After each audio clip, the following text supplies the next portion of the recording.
Les amis, dans cette vidéo, je vous embarque un tout petit peu en arrière dans le Covid-19. Je parle d'abord, je dénonce en fait, encore une fois, tout ce que l'on a vécu avec mon propre vécu. Et puis, il y a une deuxième partie, vous le trouvez si vous voulez directement aller dans cette deuxième partie, dans la barre d'information. Euh, le rapport, je me souviens jamais comment ça s'appelle, du comité sur la pandémie de Covid-19 euh, par la Chambre des représentants du Congrès américain. J'ai tiré les points importants de la chaîne YouTube de Florian Philippot. Voilà, que je remercie forcément pour tout son travail, ainsi que toutes les personnes qui travaillent avec lui, qu'on aime ou qu'on n'aime pas son parti politique. Euh, Factuellement, c'est quelqu'un qui donne avec clarté, transparence et source euh, les informations. Et donc, je me suis basée sur cette personne-là, en ce sens de ces qualités-là, pour pouvoir vous proposer aussi ce rapport. Je mettrai sa vidéo en lien sous la description. Voilà, donc c'est parti, allons-y, faisons un petit reset pour ne jamais oublier. Si on replonge en début 2020, j'avais 26 ans, mon fils en avait 7, et je vivais, comme tout le monde, une vie plus ou moins standardisée. Quand soudainement, la peur, la panique, l'angoisse, les questionnements sont arrivés sans crier gare dans mon quotidien. Après une forme de sidération, d'incompréhension, grâce à mon canal médiumnique, que je remercie encore aujourd'hui, j'ai très vite compris que beaucoup de choses étaient infondées, voire dangereuses, pour l'humain. C'est alors que j'ai vu apparaître des mots que je ne connaissais pas et qui ont fait partie de mon quotidien. Positif, négatif, t'as été testé, distanciation sociale. Attention, surtout on ne se touche pas, on ne se fait pas la bise. Le contact humain est dangereux pour toi. Covidé, symptômes, asymptomatiques. Je me souviens de ce jour-là où j'étais vraiment pas bien. C'était un peu plus tard qu'en 2000. Non, ça devait être en 2020. J'avais des ganglions dans mon cou de la taille d'œuf. Vraiment, c'était extrême. Et je me suis rendue à un moment donné aux urgences parce que je n'arrivais plus à respirer convenablement. J'habite en Suisse. Et aux urgences, on me prend, puis on me dit, ben voilà, mademoiselle, il faut faire un test Covid, parce que ça doit être le Covid. Et il faut faire le test. Alors là, moi, je refuse. Je dis que non, j'ai pas envie d'avoir cette espèce de machin là dans mon nez qui va trifouiller tout près de mon cerveau. Je déteste ça, c'est pas possible. Euh, c'est hors de question que moi je fasse ça. Et puis on me dit, bon, bah très bien, alors vous devez partir. Alors là, je reste sidérée. Il n'y a plus que ça, il n'y a plus que le Covid. Je ne peux pas être traitée, diagnostiquée pour autre chose. J'étais vraiment dans un état pas bien du tout. Alors je cède. Le type, après bien je sais pas combien de temps où j'ai refusé, puis j'ai essayé de lui faire ouvrir les yeux, c'était un infirmier, en me disant que je trouvais que c'était lamentable et puis qu'il fallait qu'il se remette en question. J'ai fini par céder parce que j'ai bien compris que je ne serais pas traitée et mon état n'était absolument pas normal. J'ai cédé, il m'a fait mon test Covid, qui est revenu négatif, et évidemment, et monsieur, l'infirmier m'a demandé de quitter l'hôpital parce que je n'avais pas le Covid. Donc ça allait passer, c'était rien de grave. Bah non, évidemment, c'est que plusieurs mois plus tard que j'ai appris qu'en fait j'avais une monstre mononucléose. Voilà. Mais on est passé à côté, comme la fois où, toujours en 2020, j'ai été hospitalisée. Euh, en urgence parce que j'avais passé 40-41 de fièvre depuis 4 jours. Enfin, bref, j'étais vraiment entre la vie et la mort. J'ai été prise immédiatement. J'ai pas de souvenir de ce moment-là, si ce n'est juste de ma ponction lombaire. Mais sinon, c'est le blackout pendant les 5 jours, les 5 premiers jours à l'hôpital. Je n'ai aucun souvenir. Apparemment, mon fils, euh, qui était là pour m'amener à l'hôpital avec son père, m'a dit qu'ils m'ont prise tout de suite en salle d'attente, qu'ils m'ont couché sur un brancard, qu'ils sont partis en catastrophe en courant dans un truc de soins intensifs, et puis qu'ils avaient des blouses, des masques, il m'a dit ça faisait peur en fait, ça faisait peur parce que ils étaient surprotégés de partout, et puis ils pensaient que t'avais le Covid. Alors, de nouveau, c'était le Covid, les amis. On m'a même mis, parce que j'ai appris après coup, dans une chambre Covid, donc ça veut dire que à l'hôpital, c'était plus rentable en fait pour l'hôpital d'être hospitalisé sous Covid, hein, alors que je n'avais pas le Covid. Mais ils ont pris en plus euh, le risque de me filer le Covid alors que j'étais moi-même entre la vie et la mort. Mais c'était le Covid. Ah ben non, après c'était pas le Covid, donc on m'a transféré dans un autre secteur. Enfin bref, après j'ai pris connaissance, etc. Je dois dire que, avec du recul, je pourrais en rire, tellement ça me paraît énorme. Tellement, dans les statistiques officielles, on s'est dit, mais ils sont où toutes les personnes sont où? Celles qui sont décédées d'accidents, celles qui sont mortes de faim, celles qui avaient un cancer, etc. Parce que tout le monde avait le Covid du jour au lendemain. Et même si tu n'avais pas de symptômes, alors pour la première fois de ma vie, j'ai appris que si on n'avait pas de symptômes, on était contagieux. C'est un truc de fou, quoi. Vraiment, c'est un truc de fou. Donc, je me suis tout de suite dit, purée, le monde, il tourne à l'envers. J'avais parlé sur YouTube, sur ma chaîne, vous ne retrouvez plus mes vidéos parce qu'à force j'ai dû les enlever parce que forcément la censure était forte à l'époque à ce niveau-là. Et donc j'avais canalisé le truc du laboratoire, etc., etc.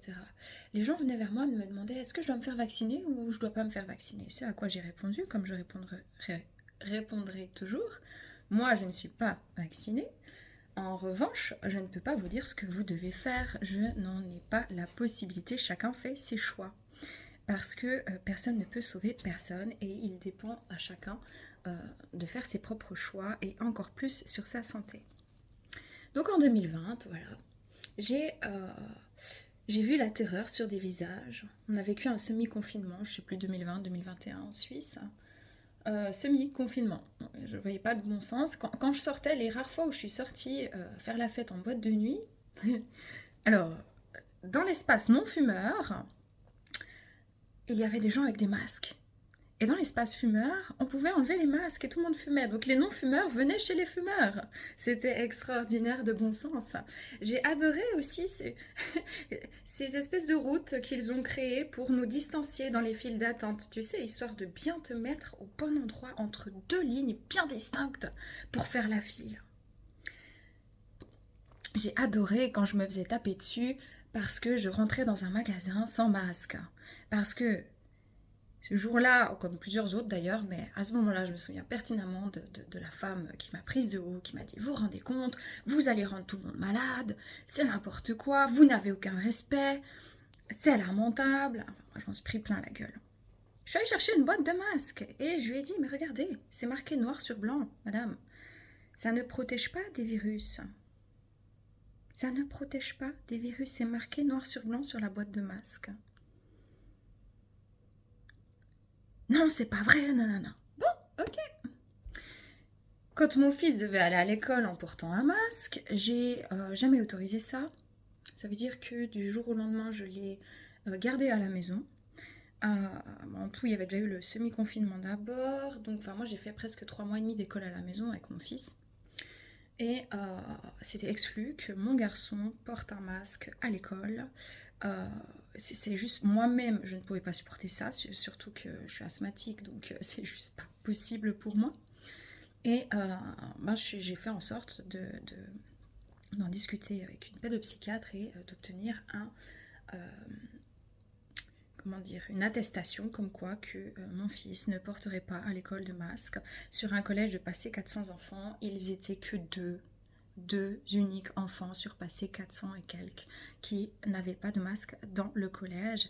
Bien sûr, j'ai eu des oppressions de l'école, de la direction, évidemment, parce que je ne faisais pas scolariser mon fils normalement et que je n'avais pas encore le certificat médical pour éviter qu'il porte le masque. Alors, il a fallu lutter encore et toujours.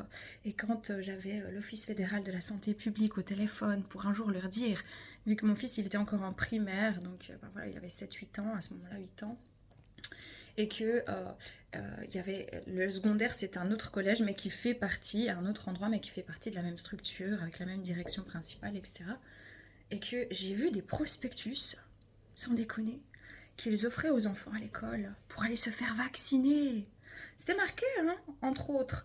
Il peut y avoir des effets secondaires de myocardite, de péricardite. Et quand j'ai appelé le directeur, je lui ai dit, excusez-moi monsieur, voilà, je suis maman d'un élève.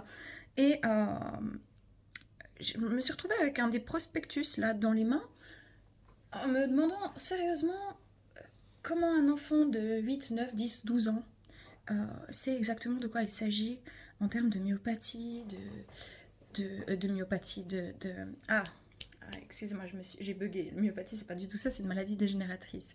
Mais dégénérative de péricardite, myocardite, etc. Puis il me dit, vous savez, c'est l'Office fédéral de la santé, hein, ma foi, on n'a pas le choix. Mais je lui dis, mais monsieur, vous poussez des gosses à se faire vacciner sans en avertir forcément les parents, alors qu'ils ne sont pas aptes à avoir des responsabilités dans la vie. Mais là, il n'y a pas de souci. Vous savez, vous souvenez-vous des propagandes sur les enfants pour gagner un ticket de concert, pour pouvoir parler à son artiste préféré, plein d'autres choses, de conneries, je ne sais pas exactement comment ça allait, gagner une pizza, etc. Oh là là, mais c'est fanfaresque, hein. C'est incroyable comment l'être humain devient son propre produit alors que il est censé être protégé, justement. C'est super intéressant de voir à quel point les gens sont devenus peureux. Avec mon fils, nous sortions, nous baladions. Il n'y avait personne dans les rues. J'avais l'impression d'être au mode western d'autrefois, où limite les chats, ils se cachaient, quoi. C'était aberrant et triste. Et puis, je me souviens de ce double discours, les antivax et les moutons, les complotistes. J'ai été traitée de complotiste à je ne sais combien de reprises. Tout simplement parce que je réfléchissais différemment.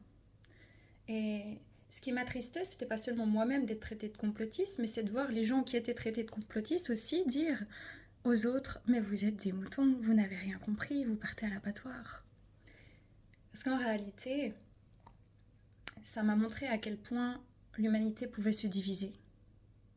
Ça m'a montré l'impact de la manipulation quand des gosses avaient peur d'approcher leurs propres parents, leurs propres grands-parents, par peur de les faire mourir, comme il y avait ces pubs à la télé, surtout en France, les chaînes françaises. Hein, t'approches pas de mamie, elle va mourir, mon Dieu. On a laissé nos vieux crever, hein, tout seuls, comme ça, isolés, enfermés. Les médecins développaient des plans blancs, alors que, apparemment, selon certaines statistiques dont je vous parlerai de ce livre plus tard, je crois, si j'ai bien compris, c'est 2% de personnes sur 100 qui étaient hospitalisées en France pour le Covid. Dans les statistiques, dans la moyenne. C'est assez étrange quand même tout ça. À qui ça profite? On a vu des entreprises, des indépendants perdre, faire faillite, pendant que Big Pharma s'empochait énormément de pognon. On a vu un monde de non-sens. On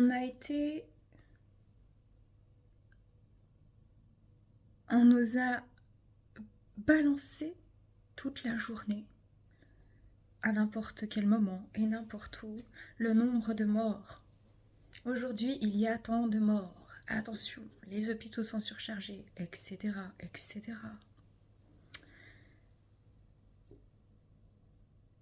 il y a eu une politique médiatique déconcertante. Il y a eu beaucoup de fracas. Je me souviens quand j'amenais mon fils au basket, moi-même j'avais des problèmes de santé qui n'étaient pas du tout en lien avec le Covid, mais j'amenais mon fils au basket et je devais attendre dehors comme une merde, enfermée, enfin enfermée, non, c'est pas enfermée, libre certes, libre mais dehors. Et je voyais tous ces gens avec les masques. Je savais pertinemment que les masques ne protégeaient pas, même si je suis pas scientifique, je suis pas une biologiste, je suis pas une médecin, hein, d'accord? Mais je savais. C'était même de fait marqué, noir sur blanc sur les boîtes. Ça ne protégeait pas. Et je voyais tous ces gens qui se faisaient vacciner et qui prétendaient que nous, les non-vaccinés, nous avions tué l'humanité. Nous étions des assassins, presque. Hein, c'était extrême, hein, c'était extrême. Et eux, ils se prenaient dans les bras, ils se toussaient à la figure, etc., etc., alors que eux-mêmes n'étaient pas ni protégés sur du long terme par le vaccin, ni même qu'ils empêchaient la transmission. Mais tout ça a été tué. Puis on a continué les campagnes vaccinales, avec des effets secondaires extrêmement graves. Extrêmement graves. J'ai eu tellement de personnes autour de moi, à côté déjà d'un ami très sportif, qui était en pleine forme, et qui s'est vu faire une monstre péricardite à la suite de ses 2 vaccinations. Un autre à la suite de sa première vaccination qui a fait une myocardite. Une connaissance, une femme qui a eu des problèmes cardiaques à la suite de la vaccination et puis elle a encore suivi chez un cardiologue. Une amie qui n'a plus eu ses menstruations normales pendant plusieurs mois à la suite du vaccin. Et j'en passe, rien que dans mon entourage. Rien que dans mon entourage personnel. Le Covid avait ça de bon qu'il nous a aidés à sortir de... Comment dire? Peut-être de la trop bien-pensance. À comprendre que il est important de réfléchir par et pour soi-même aussi. C'est là où j'ai appris à mon fils l'effet de masse. Un jour, nous étions dans un tramway, un train, je sais pas comment vous appelez ça. Et puis, il s'est arrêté à l'avant-dernier arrêt. Il y a eu un bruit bizarre. On sentait bien qu'il y avait eu un problème. Et après 2-3 minutes, certes, il n'y a aucune information qui passe à l'haut-parleur. Et il y a une personne qui se lève et qui sort. Puis une deuxième, puis une troisième. Puis tout le wagon se vide. Ainsi, les autres wagons continuent à se vider aussi. Et mon fils, il se lève, il s'habille. Et je le regarde, je dis, mais tu fais quoi? Ben, je sors, maman, regarde, il y a tout le monde qui sort, il faut qu'on sorte. Et je lui ai dit, non, ça c'est ton instinct. Mais Lorenzo, patiente un petit peu.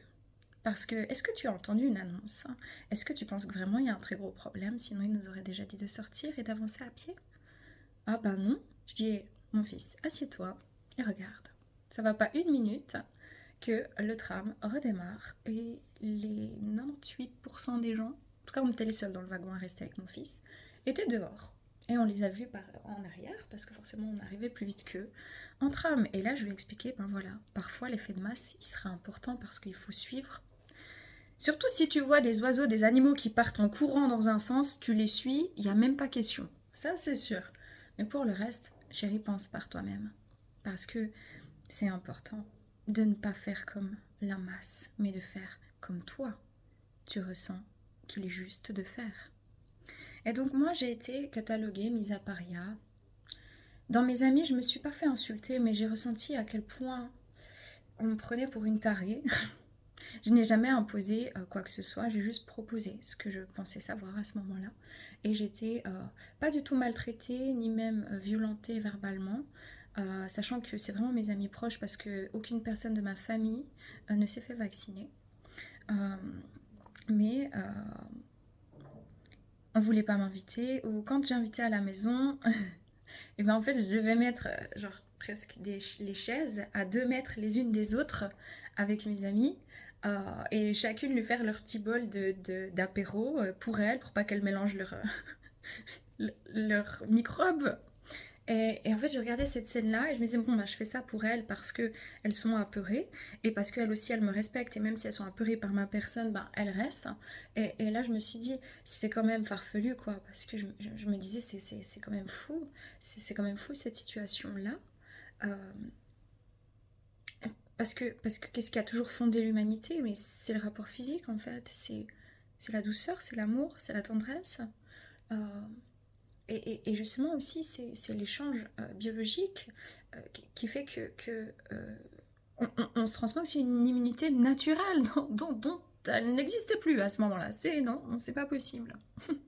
Voilà. Donc, je me souviens de ces restaurateurs qui commençaient à fermer, en tout cas en Suisse, et ma maman qui me disait, mais c'est triste pour eux, quoi, ça me fait mal au cœur. Puis moi, j'étais un peu dure à ce moment-là, je disais, mais non, il faut que personne ferme, parce que s'il y en a un qui ferme, ils vont tous devoir fermer. Mais s'ils restent tous ensemble, personne ne devra fermer. Et c'est ça que l'humanité, pour moi, n'avait pas compris, c'était de rester tous ensemble. Et c'est pas grave, moi je suis pas restauratrice, je n'avais pas leur responsabilité, donc je ne juge pas. Mais ce que je vois, c'est que moi, j'ai été jugée, j'ai été traînée dans la merde, j'ai été traînée dans la boue, j'ai été cataloguée à l'école parce que j'étais une des mamans, peut-être même une des seules dans ma région qui ouvrait ma gueule. Non seulement pour mon fils, mais aussi pour les autres enfants, allant jusqu'à aller à la direction. J'ai pris mon fils à la maison, il était exclu qu'il parte là-dedans. Quand il faisait des trucs pour aller se faire vacciner ou autre, c'était exclu aussi, cette propagande-là. Et puis, moi-même, j'ai tenu et j'ai maintenu le rythme. Et ce qui était beau dans le Covid, c'est que quand tout s'est arrêté quelque part, même si c'est super violent pour l'économie, euh, et ben le ciel il était beaucoup plus joli et il y avait plus d'oiseaux et même dans certains pays il y avait plein d'animaux qui revenaient. Et donc ça nous a montré aussi à quel point on était dans une société de surconsommation et à quel point on avait oublié simplement le véritable sens de la vie, du partage et de l'amour. J'ai été traitée, comme beaucoup de personnes, de complotiste, d'anarchiste même, alors que j'ai jamais appelé à la violence, au contraire. J'ai été cataloguée, j'ai essuyé des remarques infondées parce que je ne pouvais et ne voulais pas porter mon masque.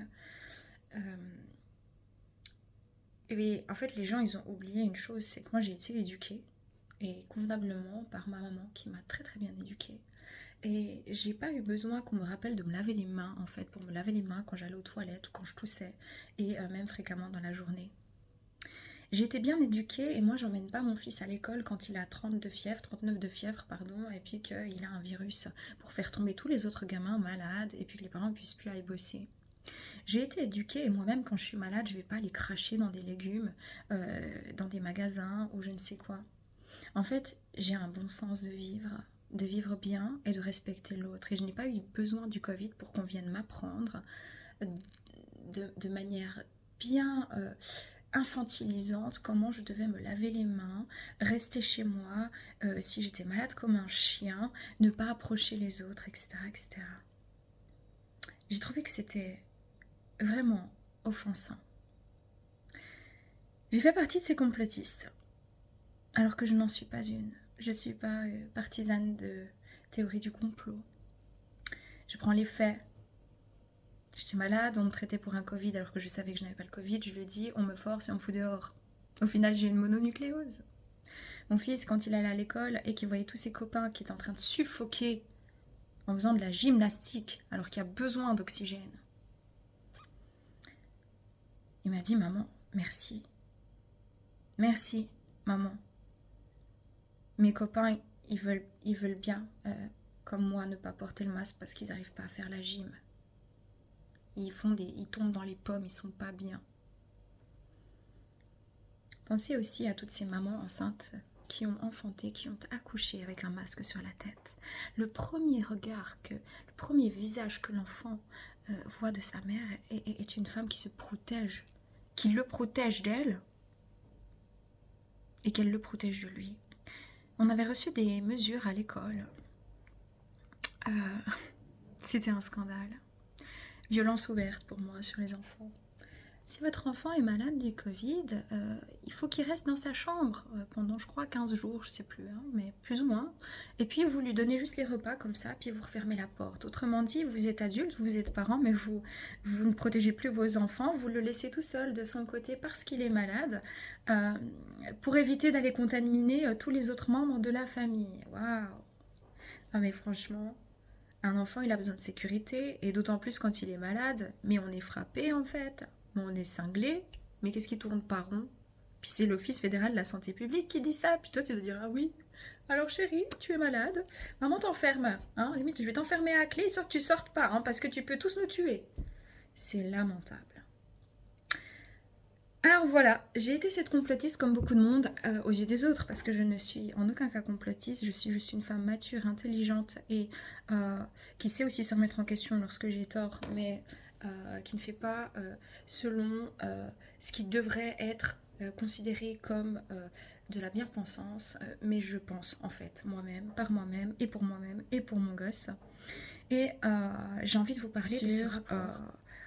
Le Covid, ça vient du comité sur la pandémie Covid-19 et de la Chambre des représentants du Congrès américain. Vous en avez peut-être déjà entendu parler. Moi, j'ai tiré ce dont je vais vous parler, je l'ai tiré de la chaîne YouTube de Florian Philippot, qui est un homme politique français qui a créé le parti politique des Patriotes.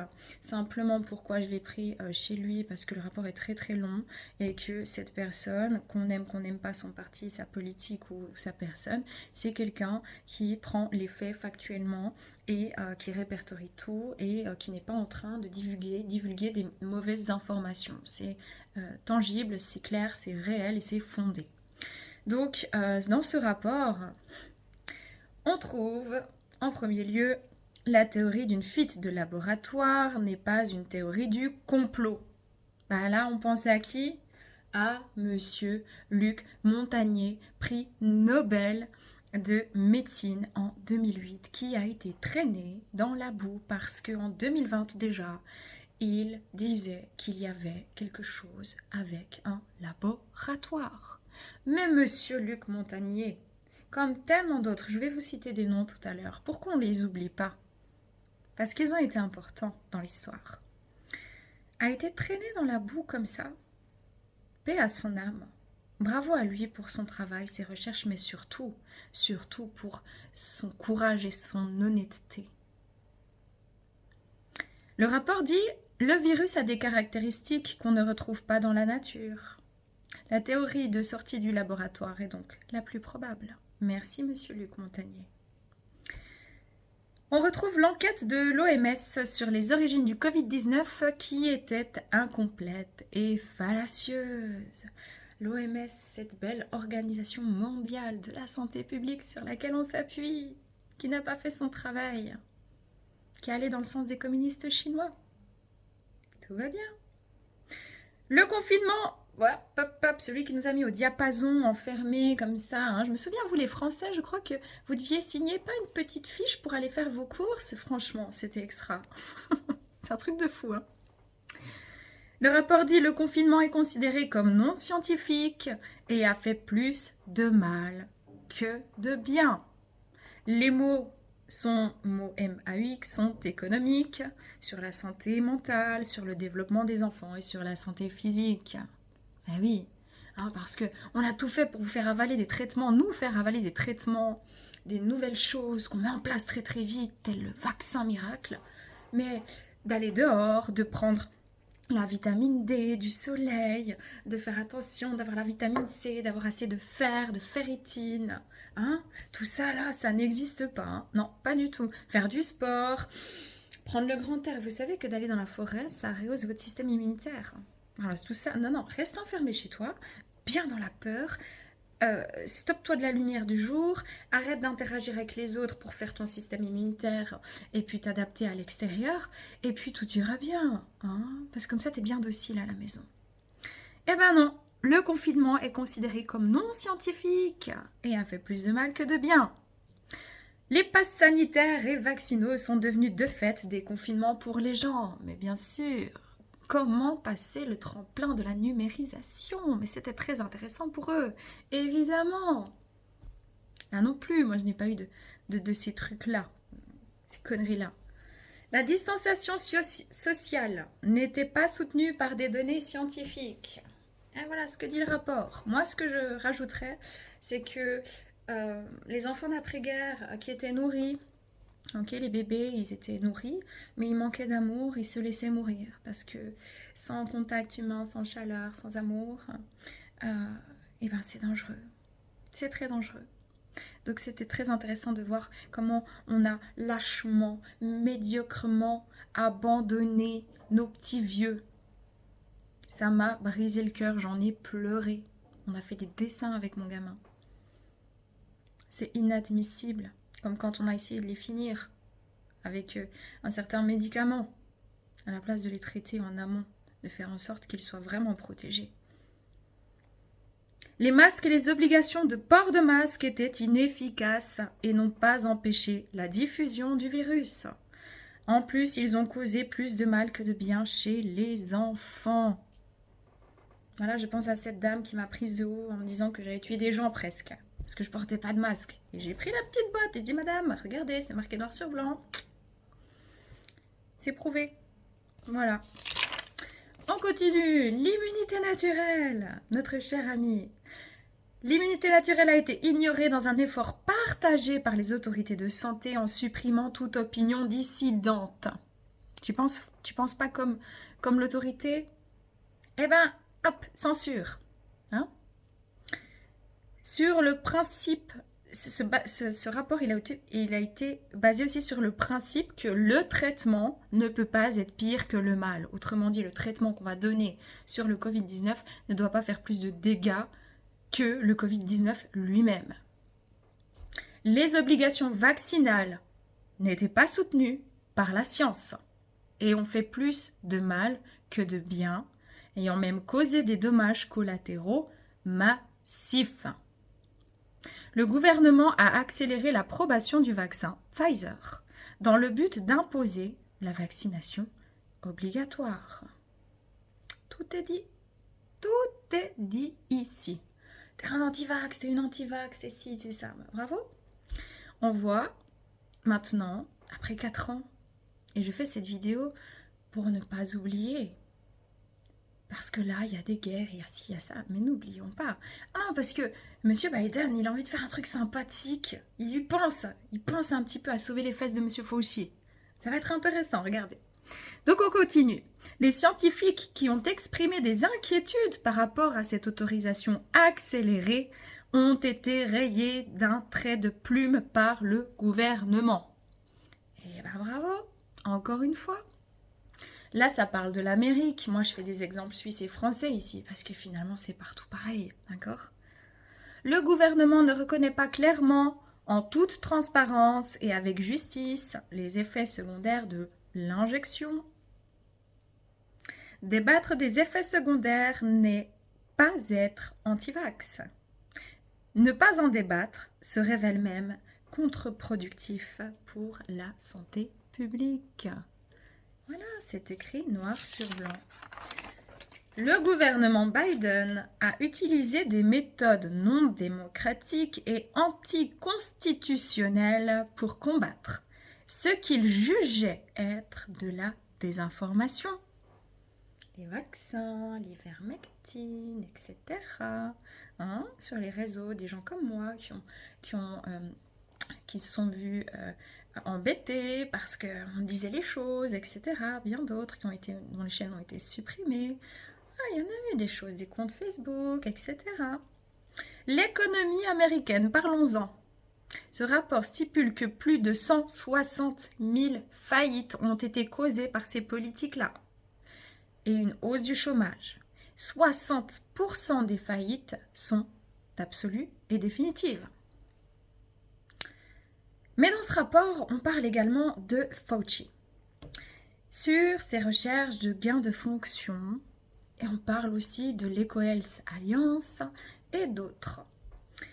Il est intéressant de savoir que à la suite de ce rapport, Biden s'est sorti dans certains journaux sensés et factuels, d'accord, pourrait accorder une grâce préventive afin de ne pas faire poursuivre Monsieur Anthony Fauci, qui a des problèmes justement en raison de ses gains de fonction sur les coronavirus.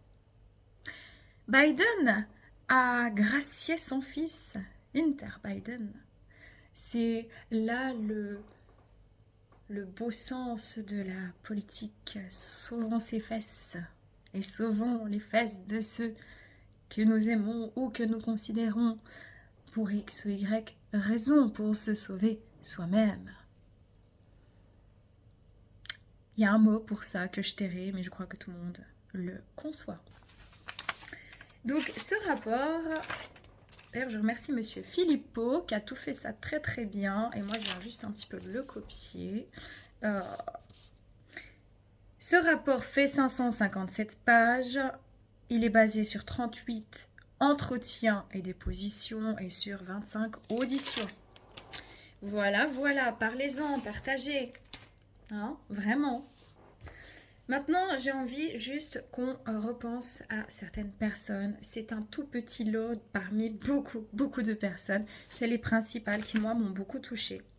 Donc, évidemment, paix à l'âme à monsieur Luc Montagnier, prix Nobel de médecine en 2008, qui a parlé de l'origine du Covid qui pourrait venir d'un laboratoire et qui a été traîné dans la boue comme ces vilains. Madame Alexandra Orion-Claude, généticienne, qui a averti sur les vaccins et sur l'ARN messager. Attendez, je vais chercher son livre. Voilà, donc Alexandra Orion-Claude, qui est une généticienne et qui a averti sur l'ARN. Là, elle a fait son livre qui est sorti aux éditions Albin, Michel et Versilio. Les apprentis sorciers, tout ce que l'on vous cache sur l'ARN messager, une pépite. Cette femme a été très embêtée pour ses prises de position. Merci à elle. Moi, je ne l'oublierai pas et j'espère que vous ne l'oublierez pas non plus. On a monsieur Louis Fouché, qui est un médecin anesthésiste et réanimateur, qui s'est posé les bonnes questions et qui a voulu aussi donner des nouvelles propositions pour aider et soutenir. Il était en première ligne de front. C'est quelqu'un d'absolument incroyable que je vous invite à découvrir si ce n'est pas encore fait. Voilà, plein d'amour pour monsieur Louis Fouché. Le professeur indéniable, monsieur le professeur Didier Raoult, microbiologiste et spécialiste de maladies infectieuses, qui s'est démené pour aider, pour soigner réellement et pas juste du blabla de plateau, et qui a pris des risques aussi pour se faire entendre, qui a été vraiment aussi traîné dans la boue plus que plus, c'est pas fini encore, mais qui est intelligent, qui est fort et qui a su trouver des manières de traiter les patients. Merci à ce grand monsieur.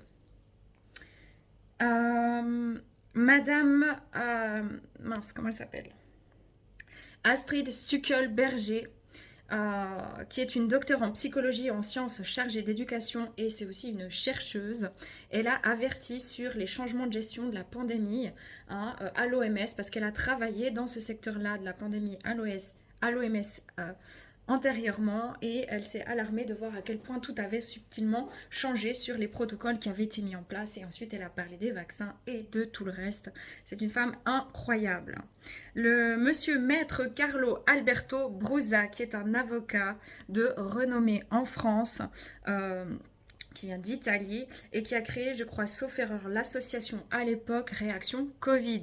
Ce type a pris les choses en main pour réagir sur les mesures sanitaires, sur les effets secondaires des vaccins et pour aller en justice, défendre le peuple. Bravo à lui. Je pense à maître Fabio Divisio, qui est avocat aussi en France et qui a dénoncé les non-sens et les problématiques liées aux politiques sanitaires sans rentrer dans des visions trop binaires. Il a été très clair, il a été beaucoup vu aussi à la télévision, mais c'était important en fait à ce moment-là que les gens puissent voir un autre point de vue, et il s'en est ramassé plein la tronche. Merci à lui. Je pense à monsieur Pierre Barnieras, qui est un réalisateur. Il a réalisé le documentaire Hold Up, qui a été énormément censuré. Merci à lui d'avoir proposé sa vision, cette vision-là des choses, sous forme de documentaire. Force à lui, plein d'amour pour cette personne. Je pense notamment à Francis Lalanne, qui est un chanteur, auteur, compositeur, interprète, et qui s'est levé contre certaines mesures en allant chercher le bon sens, et qui a été aussi, lui, traîné dans la boue. Je pense à Emma Cruzy, que j'embrasse de tout mon cœur, qui à l'époque avait une boutique, mais a tout changé pour pouvoir se faire le porte-parole à un moment donné de toute cette déchéance, et qui s'en est ramassé plein la gueule en Suisse, là où je suis, mais aussi en France. Donc merci à Emma et à Pascal, qu'on embrasse, c'est son mari.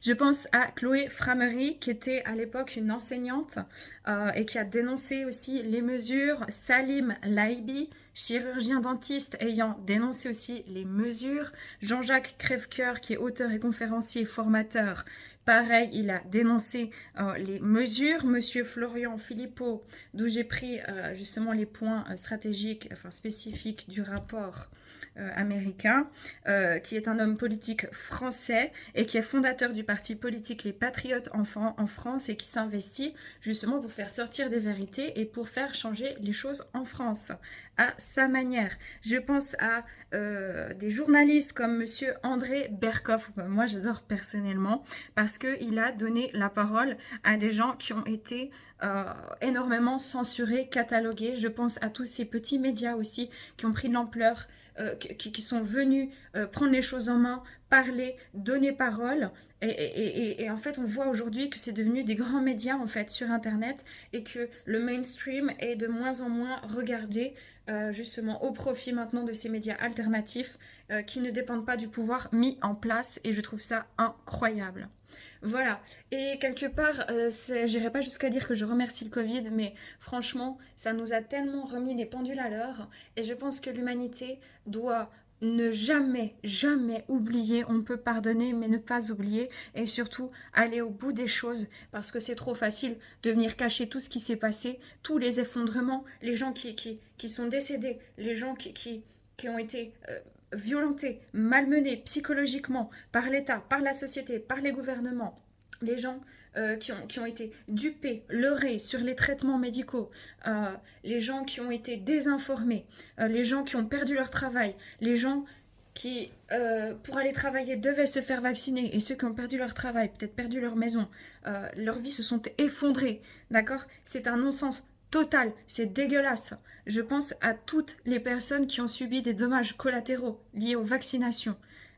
Et je pense à toutes les personnes qui ont subi des dommages vraiment importants au niveau psychologique, notamment les enfants, les adolescents, les tout petits qui n'ont pas pu apprendre à parler correctement, ceux qui ont manqué de câlins, etc. Notre société ne doit jamais, absolument jamais oublier ce qui s'est passé, et ce, dans n'importe quel pays dans lequel vous êtes. N'oublions pas, il y a des procès, il y a des choses qui doivent arriver, il ne faut pas faire comme si on ne le voyait pas, c'est passé, c'est pas grave, on peut ressortir, on peut bouger, on peut reprendre l'avion, on peut, voilà, et puis c'est pas grave, il y a la guerre, ça prend beaucoup de place, etc. Ne croyez-vous pas que toutes ces choses sont à un moment donné entrelacées et entremêlées. Il est temps vraiment de faire état maintenant avec toutes ces études scientifiques qui sont en train de sortir, de faire bouger les lignes et de dire non, on n'oublie pas, non seulement on n'oublie pas, on corrige, on rétablit la vérité et on dédommage ceux qui peuvent l'être et ensuite on fait un cas de cette histoire-là, je ne sais pas si on peut dire un cas de jurisprudence, mais plus jamais il faut que ça puisse arriver dans nos sociétés. Ça a fait beaucoup trop de dégâts. C'est vrai que moi j'ai un discours très passionnel par rapport à ça, parce que jamais j'aurais cru penser, voir, vivre ce que j'ai vu. Et je vous garantis qu'on oublie très très vite, parce que le cerveau, il est utilisé comme ça par les médias, par tout ça, pour aller se situer exactement là où ils veulent que l'on se situe. Et moi je dis non, n'oubliez pas, restez fort, restez digne, faites montrer ces études-là, hein, vous les retrouvez, le rapport américain, de la Chambre des représentants américains, et il faut que maintenant ça continue à bouger, et surtout ne pas faire comme si c'était, voilà, c'est pas grave. Non, c'est extrêmement grave. C'est la chose la plus grave qui n'est pas arrivée depuis je ne sais combien de temps, d'années, et on est à peine en train gentiment de s'en rendre compte et de sortir la tête de l'eau. Économiquement, ils nous ont fracassés, psychologiquement, ils nous ont fracassés, on est plus fort, on est plus digne, on a encore plus de ressources, et ça nous a aidé à transitionner vers un bon sens, vers aussi des médias alternatifs qui ne sont pas aux mains du pouvoir. Ça nous a permis de revoir la santé, parce que nos sociétés ne sont pas basées sur un système de santé mais sur un système de maladie. Il faut revenir à de la prévention, il faut revenir aussi à de la sociabilisation, et il faut remettre les choses dans le bon ordre et faire justice à monsieur Montagnier comme à d'autres, sans faire de mal, mais avec avec justice en fait, tout simplement. Donc n'oubliez pas, c'est pour ça que je fais cette vidéo, pour tous les complotistes, enfin tous ceux qui ont été accusés de complotistes, ceux qui étaient en première ligne de front, comme ceux que j'ai nommés et bien d'autres encore. Merci aux pour ce rapport du comité sur la pandémie Covid de la Chambre des représentants américaine. Merci à eux, que ça suive en Belgique, en France, partout. Je vous rappelle qu'il y a des pays qui ne sont pas du tout allés dans ces mesures-là. Je vous parle aussi de ce livre de Pierre Chaillot, Covid-19, ce que révèlent les chiffres officiels fin 2023. Mortalité, tests, vaccins, hôpitaux, la vérité sous nos yeux. Déjà 40 000 lecteurs. Ici, il est aux éditions sartilleur.fr. Voilà, très intéressant. Alors oui, c'est pas toujours facile à lire quand on n'a pas l'habitude parce que c'est très scientifique. Par contre, vraiment, il éclate tout. Et merci à cet homme qui est un statisticien, Pierre Chaillot. Voilà, j'ai tout dit avec beaucoup de détermination. N'oubliez pas tous ces gens. N'oubliez pas de penser par vous-même. C'est pas parce que vous n'êtes pas généticien, épigénéticien, que vous n'êtes pas scientifique, microbiologiste, ou que vous n'êtes pas connu ou reconnu dans un domaine, que vous êtes forcément bête et stupide et qu'il faut fermer les yeux et que les autres ont la vérité pour vous. Vous devez prendre soin de vous, vous écouter. Et voilà la grande leçon du Covid, enfin du Covid, de tout ce qui a été mis en place. Et croyez-moi, je vous avais dit, entre 5 et 10 ans, ça va commencer à sortir. Depuis 2020, ça va faire bientôt, maintenant 5 ans, gentiment, 2025. Je vous garantis qu'il va se passer quelque chose de fantastique. Et ça fait un moment que je vous ai dit déjà, 2-3 ans, qu'il y a un premier poisson qui tombe, puis c'est la chaîne, puis ils vont tous tomber. Faisons en sorte de ne jamais oublier. Et c'est pour ça aussi que ce rapport est très important et qu'il faut aussi rendre attentif qu'à la suite de ce rapport, il y a des faits dans les journaux qui sont rapportés sur le fait que Biden, président actuel des États-Unis, pourrait gracier préventivement Anthony Fauci. Ce n'est pas possible, ce n'est pas concevable. Déjà qu'il a gracié son fils, c'est comme si moi je suis prof d'école et puis que mon fils fait que des conneries et puis que je dis bah voilà, je le gracie. C'est le seul qui ne sera pas puni pour ses faits et gestes. C'est lamentable, c'est pas possible et il faut maintenant que les gens continuent de réagir et de se soutenir les uns les autres et de réfléchir par eux-mêmes. N'oublions jamais, parce que si on oublie, ça veut dire qu'on autorise à ce que ça recommence. Il est impossible d'oublier, il est impossible de faire comme si c'était rien, comme si c'était pas grave, puis qu'on avance. Oui, on avance, mais n'oublions pas, et pour pas que cela se reproduise, et pour réparer ce qui peut l'être. Et bravo à tous ceux qui ont pensé par eux-mêmes et qui, comme moi, se sont vus et se sont sentis humiliés, rejetés, méprisés, violentés psychologiquement, qui ont attendu dehors pendant des heures. Moi, j'attendais dehors pendant des heures en plein hiver parce que j'ai pas abandonné ma vie, j'ai pas abandonné le fait que mon fils, il avait le droit de faire du sport. Et c'est toutes ces choses-là. Toutes les personnes qui ont perdu leur métier, mes amis, faites une force pour reconstruire, pour faire autre chose, faire quelque chose de plus fort, de plus fondamental, parce que vous savez maintenant que vous êtes fort, plus fort que malheureusement beaucoup de personnes. C'est pas méchant, mais voilà, vous êtes des exemples, et il faut que vous en ayez aussi conscience. Voilà, je m'arrête là sur cette vidéo sur le Covid. J'avais très très envie de la faire. Voilà, je vous embrasse les amis.